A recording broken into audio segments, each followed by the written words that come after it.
Good morning, students. I am out today. My daughter has a doctor's appointment.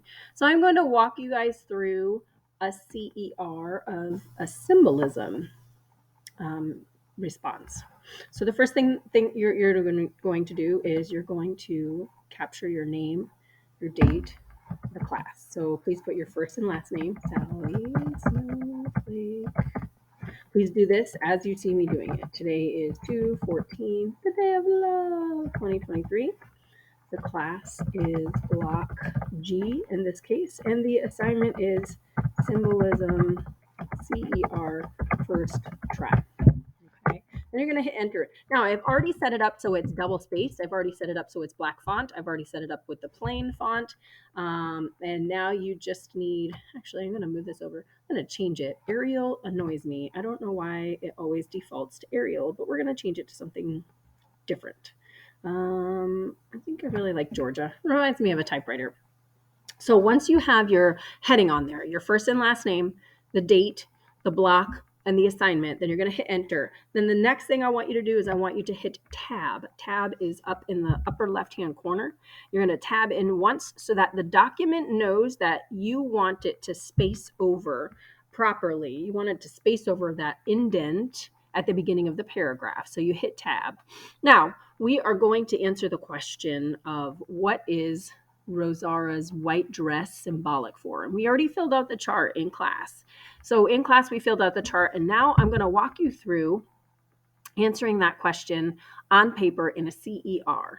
And then the next time we're going to do it, I'm going to walk you through it, but I'm going to give a little bit more responsibility to you. And then the third time you do it, you're going to do it on your own to see if you were able to explain symbolism. And symbolism is tough, so we're going to walk through it. And that's why we did the chart on the two stories that we charted so far.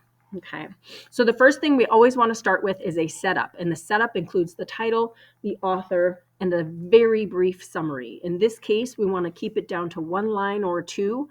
You do not want to assume that the person has read the story, so you want to give them just enough where if they haven't read the story, they could still pick up your paper and understand what is going on. We already know this, but I'm going to go ahead and have it, we're going to do it again. Liliana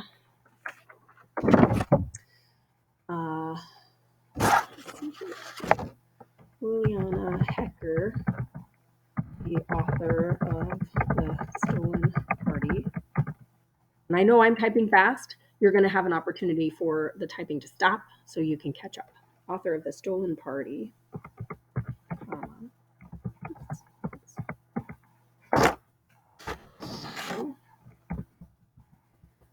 Tells a story of a young girl who innocently believes she is accepted by her mother's employers as an equal, only to find out she is seen as hired help. All right, now you might be like, Miss, you made mistakes. I know, I'm typing quickly and I'm not looking, right? So that is okay. So then I'm going to go in and I'm going to fix those. All right, so you should start off with Liliana Heker, the author of The Stolen Party,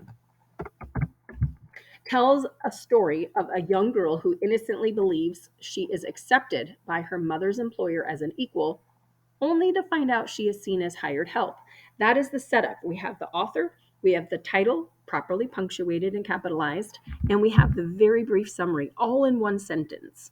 So if you are not caught up, go ahead and pause the video right now and get yourself caught up on your computer.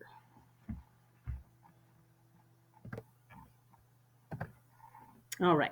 Hopefully you had a minute there to get caught up and you are ready to go on. So we are answering the question, what is a symbol from the story? So one of the symbols from the story was the white dress that Rosara wore to the party. So we would indicate, if we were answering the question, describe a symbol from the stolen party, we would say one symbol in the story is Rosara's white dress. Period. We're answering the question. Right? Answer the question first, make the claim. We are claiming that her white dress is a symbol. And then we can add on page 2, the narrator tells us Rosara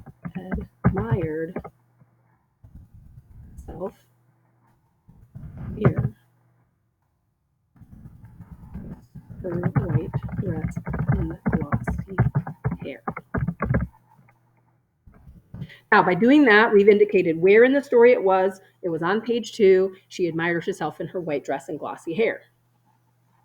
Now it's important for us to tell the people who are reading our CER, or if when we're ready for essays, whoever is reading our essays, what does it stand for? We've identified the symbol. We've said where it comes from in the story. And now we need to say, what does it stand for? What does it mean? It's something beyond just the white dress.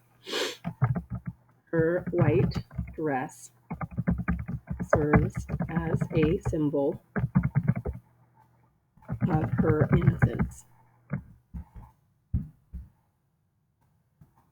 Okay? Now, we've got the setup, title, author, summary. Then we have answering the question, showing where it came from, and then giving it a definition. We're defining it. We answered the question with her white dress as a symbol. Here's what it symbolizes. Now it's our job to show us how we came to see that. So I'm going to ask right now that we pause, and anybody who is not caught up, get caught up on this part. And to the teacher who is playing this for today, this is for my G block on the 14th. Go around and check to make sure who's got this and who doesn't have it, and then keep going when the time is right.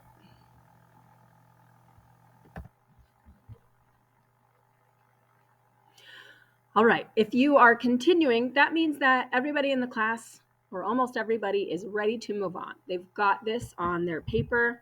Oops, I'm noticing a mistake I made here, Rosara. They've got this on their document. They are ready for the next step. So the next step, we've identified what the symbol is.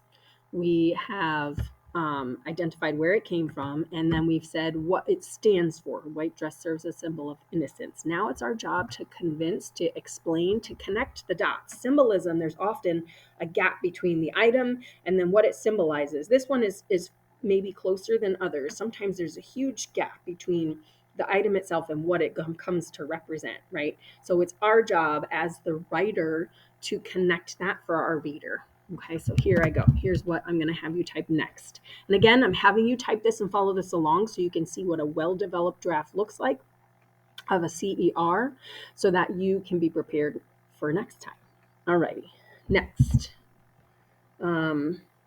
Rosara fully believes that she is friends with Luciana and has been invited to her party as a peer. Okay. Now, obviously, I've prepared this ahead of time so I'm not fumbling and mumbling and being all crazy, right? So Rosara fully believes that she is friends with Luciana and has been invited as a peer, as an equal. She believes that. She argues with her mother in the very beginning, right? So that's what we want to say is our proof that we believe that she feels like she's just so innocently, she is just so innocent in her person, and that white dress represents her innocence. Okay, so at the beginning of the story, Zara tells her doubting mother, I'm going because I'm invited. ... Now, remember last time I said the ... stands for the fact that I am leaving some of this sentence out. I'm leaving out. It's a long sentence. We don't need the whole sentence, so I'm leaving some of it out. So ... isn't just something I like to throw in for flair. Seems so fancy. No, it serves a purpose. ... is saying I'm leaving stuff out, but I'm connecting the pieces that I need and I'm keeping the context the same. I'm going because I'm invited, and I'm invited because Luciana is my friend. Now, that happened on page 1, so I want to capture that fact that it happened on page 1, and the period goes on the outside.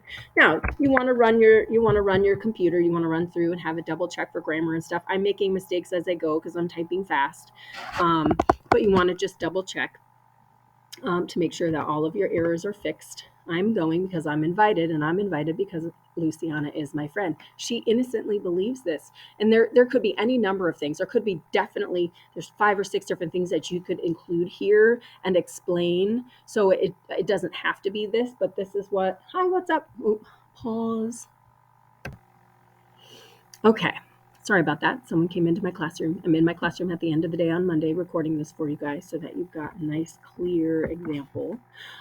So again, she says, I'm going because I'm invited, and I'm invited because Luciana's my friend. You could also talk about the quote where she says, rich people go to heaven too. Like, her and her mom have a big battle in the beginning. So there's a number of things you can put. I'm choosing this one.